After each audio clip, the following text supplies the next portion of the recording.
Okay. Hey, community, Glass community, Android Wear community, Google Glass family, Patreon supporters, Chris Kitchen, Indian Maiden. Uh, this is going to be this is just going to be a quick Q&A. I was going to do a Q&A last night, Halloween night, but I was running low on memory, so I had to catch up on some of my TV shows and free up about 6 gigabytes because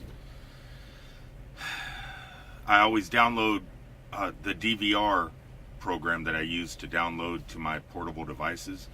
I have it in 1080p and it burns a lot more memory. That's why I'm recording this in 720p, partially to save a little bit of memory, plus to help possibly upload faster, because right now I'm driving through Arkansas and I'll probably be in 3G most of the time, and to upload 3 or 4 gigabytes over 3G network, it'll just take forever. But I wanted to do a quick Q&A. Hold on, let me grab some coffee here.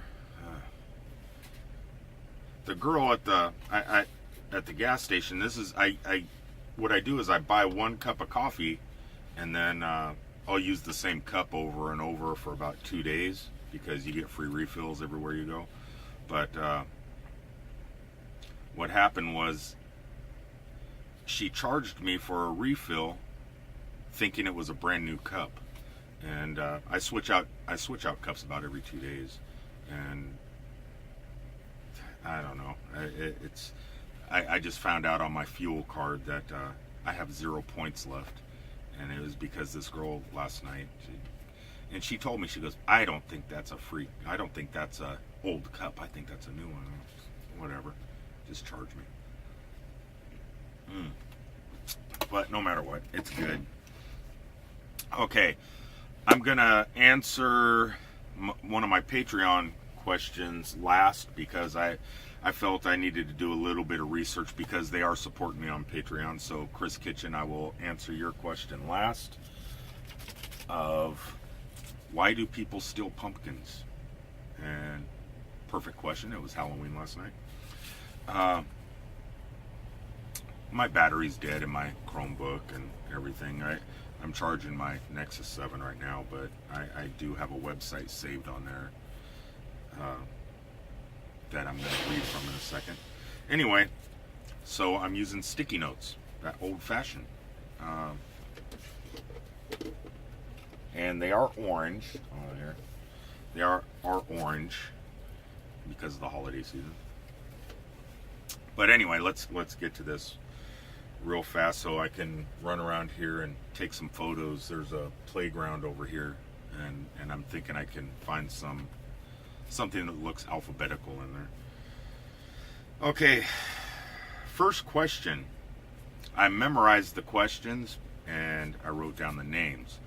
So I'm not reading the question, so I'm sorry if I get it a little bit wrong. But Alfonso Rivera asked me about the LG R watch compared to the 360 watch.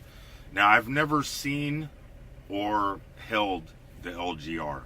I like it. I like the way I do have a LG G. I do like the bezel and the circular part of the LG R. It makes it look like a real wristwatch. I think it's it just looks like a watch. From my understanding, it's a little bit smaller in circumference to the 360, which I have held and was going to get a few weeks ago, and just didn't do it.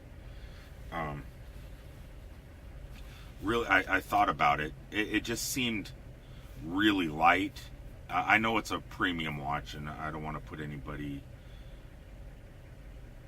or I just don't want anybody to think it doesn't feel premium, or that it's not a premium watch. But the 360, it just seemed.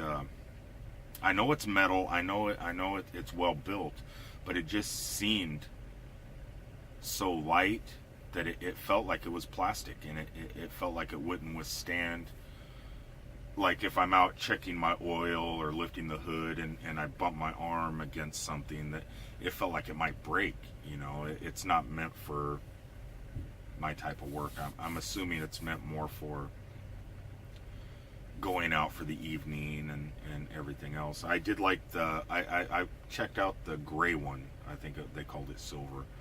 And I liked the band. I liked the way it felt. I liked everything about it. I liked the display.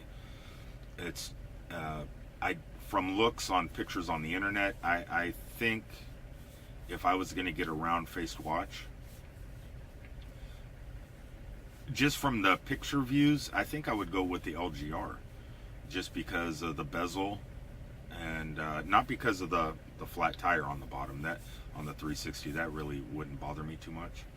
But I just think the bezel gives it some protection because it looks like it protrudes up a little bit. I'm sorry, I had a hiccup. And it less apt to it's more protection if you bump up against something on the glass screen. So I will look at them. I'm not in the market for another watch right now. I have a Pebble. I have the LGG. If I do end up getting one, I'll probably donate this to one of my followers or something, or I'll just pick a name out of the hat and send it to somebody. But right now, this watch here seems to be my daily driver.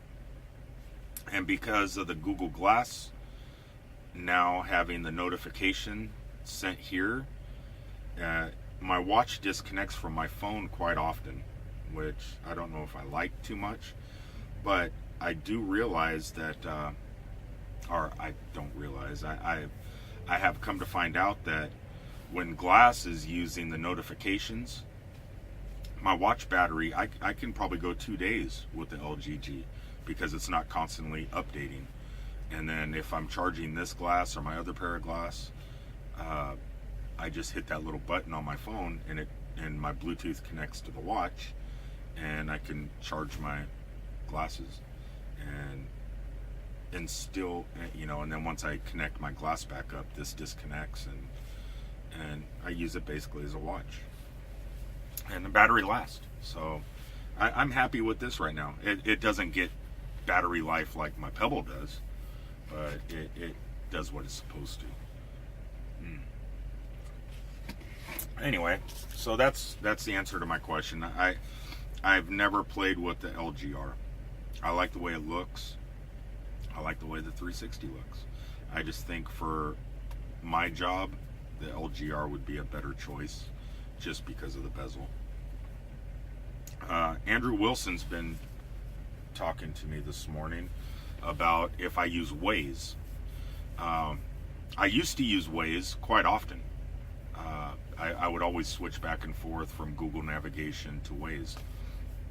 But once Google Navigation purchased Waze, a lot of the stuff from Waze got kind of integrated into Google Navigation, which I like. So I'm driving down the road on Google Navigation now. If there's an accident or road construction or something like that, it will pop up on Google Nav and give me alternate routes, and I could even touch my Google Navigation and find out what's going on, if it's an accident or whatever. It doesn't do the police reports. It doesn't have that social aspect like Waze does, which I do like, but I don't find it necessary in a navigation system. It's great, but I'm starting to become active in more social networks now, just because I'm trying to promote my website and some of the other people's websites that I try and help promote. And so it gets, when I'm working, it's getting too complicated to keep up with everything. And so like I'm driving down the road, keeping up with the Google Plus feeds, keeping up with the Twitter feeds. Now I'm keeping up with Instagram and Facebook. And because people are commenting or sharing or whatever they're doing, and I don't want to neglect any of that, and then throwing Waze into it, I'm driving down the road and something's happened, and then I got to go through the menu and police, at mile marker, whatever. It's just becoming too much sometimes. So I just prefer Google navigation. I don't need the social aspect in my navigation system. Just all I need is basically get me where I'm going, get me the proper route, and that's all I need. The only thing I really wish Google Nav would do is put truck navigation, because I made a video about 2 weeks ago when I was in Chicago, and it was routing me the way cars go. And in Chicago and major cities like that, there's low overpasses, really tight corners around stop signs and telephone poles that trucks shouldn't be going down. I would love to have truck and oversized vehicle routing. Waze doesn't do that neither, but you have to get a special app or go to the truck stop and buy a different GPS unit, which I really don't need. I just prefer using my phone or tablet. Okay, on to the last question from one of my Patreon supporters, Chris Kitchen. He had a pumpkin stolen from his front yard, and well, it wasn't a pumpkin, I guess it was a jack-o'-lantern, from what I understand. And he asked the question, why do people steal pumpkins? Well, I did a little bit of research, not too much. I just asked Google Glass, why do people steal pumpkins? And since it's kind of hard to read here, I figured I'd pull it up on my Nexus 7, which hopefully soon will turn into a Nexus 9, magically. I don't know. Anyway, so let me figure out here. Somebody wrote this from a Wikipedia, and then added their own story to it. But so I'll come up with something after I explain this a little bit.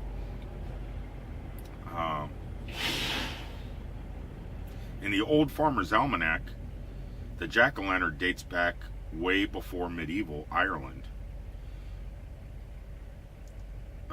All these years, everyone thought it was something to put candy in and or to. Hold on a second. Reading and talking, I don't multitask too well.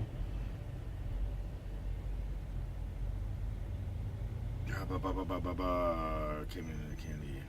Okay, so basically what it is in modern times people think, well, jack-o'-lanterns mean candy. It's you carry it around, a hollowed out gourd or pumpkin, and then you would take that and put candy in. But the Farmer's Almanac said that there's a legend of an Irishman named Jack who was too stingy to go to heaven and too mischievous to go to hell. Mischievous, Jason Ives. Jack had to wander the earth until Judgment Day with a lantern he hollowed out from a turnip, and he would walk around, and it had a piece of coal in it, not a candle. And he had to walk around, I guess, until Judgment Day with a hollowed out turnip. That's kind of strange. But then in modern times, we switched at the jack-o'-lanterns with candles, and this person here goes on to tell the story of the reason they stole pumpkins. And it fell more along the line of the tricks, the trick or treat. It was a trick, I guess. I don't know what kind of trick it is. You walk up, steal a pumpkin. I tricked you. But I can't really find an answer on the internet of why people steal pumpkins. But suppose the only thing I found out was from other people's posts and some Wikipedia things was it's good luck. It's good luck to steal a pumpkin. I have no idea why. I can't figure out why, and why someone stole your pumpkin. I'm not sure they were thinking about, hey, it's good luck, let's steal his pumpkin. Just being mischievous, and I guess that's the only thing I could think of. It's just kids being kids. Best advice is next year, crazy glue the pumpkin down to your front porch. I don't know. It's sad nowadays. You can't leave nothing. You know what's funny is at home, okay, say I'm cleaning out the house, and we take something from the house to take it up to the trash. It could be an old cabinet, an old computer desk that's broken or something, and we put it up by the road, and I swear within 10 to 15 minutes there's a pickup truck or somebody riding on a riding lawnmower down our street, and in 10 or 20 minutes, whatever trash we put up there, it's gone. You cannot leave anything in your front yard. People will think you're just giving it away, or they just take it. I'm gonna have to videotape that one day and just put something up there. And it could be a shirt. I could take my shirt off, put it up by the road. 20 minutes later, someone took it. You know, it's funny. But yeah, why people steal pumpkins? Answer, in my professional opinion, as a truck driver, they're just being mischievous and butt heads, having fun. Kids will be kids. It's like TPing yards, or throwing a toilet in somebody's front yard. I don't know. Thank God it wasn't that. Then you have to dispose of the toilet. But if you have to dispose of it, just bring it to my house. We'll put it up by the front of the road. Someone will take it. Anyway, I'm out of here. I'm going to go take some pictures, finish up this Q&A. Thanks to Chris Kitchen, one last time, for being a Patreon supporter. Indian Maiden, another supporter of Patreon. Check out her videos on YouTube. You could find the links on my Patreon page. What else? What else? Today is Saturday. Everybody have a great weekend. Be safe out there. Thank you once again to Roxanne Riskin for all the hard work she's doing, taking my photos and creating beautiful pieces of art. You can find it on glassgeek.com on the About page. On the Society 6, you can scroll down, hit that, and take it to all the work we're doing. And hopefully we got some things coming out in the future that everybody's really gonna like. I'm working hard on collecting the photographs now, and we kind of got a surprise coming. We're taking our time. We don't want to rush it, because I find out when I'm rushing and trying to see images and bring my imagination kind of out and things I see, if I rush it, they don't come out good. And I don't want to put any stress on Roxanne, and I want her to be able to take her time. And I'm just really happy that I found someone to kind of collaborate with. We got a great community, and not only her. I asked for assistance from another glass family / glass explorer. I don't want to say the person's name because I don't know if they want their name said or known that I'm asking for advice. But that person, if you watch this video, thank you very much. You know who you are. What else do I got to say before I go? I tallied up the breast cancer photo, or me and Roxanne were selling one of the pieces of art and donating 100% of the profits to the Breast Cancer Association. I checked that out as I was driving as a final tally for the end of the month of October. Not too bad. It came out pretty good. Sold a total of 7. So I will post the profit and I will, what my plan is, I'm going to probably Friday send that off to Jason to donate for us. I'll announce the the amount and everything that day. What's weird is you make something, right? Then you have another company make it. So you say, okay, I want this percentage as a profit, and then they adjust how much the picture and frame and everything will sell for. So you may say you want a $5 profit or a $10. Well, we'll stick with a $5 profit. So say you want a $5 profit, the picture goes to $17, but then you want it framed, and then it goes to $30-something or something. But your profit is only the $5 that you put in there. So I guess you guys can figure out how much we made. We sold 7 photos, and I only put $5 profit when I posted those on Social 6. But hey, it's something, and I'm gonna match the profit from that, so that'll double it. And then I believe Jason was telling me he was going to add some to that also, so I don't want to put words in his mouth. But come Friday, we'll find out exactly the total amount, and it will all be donated. And we're going to work on a new project hopefully this month and come up with a new charity, and we'll keep you all notified. I'm going to go ahead and take pictures before this goes up to a 10 gig video. I love you all. Thank you for watching. Like, subscribe if you want. Support me on Patreon. It would be great. Check out glassgeek.com, the About section. I got quite a few links there of Glass Family, Glass Explorers, and people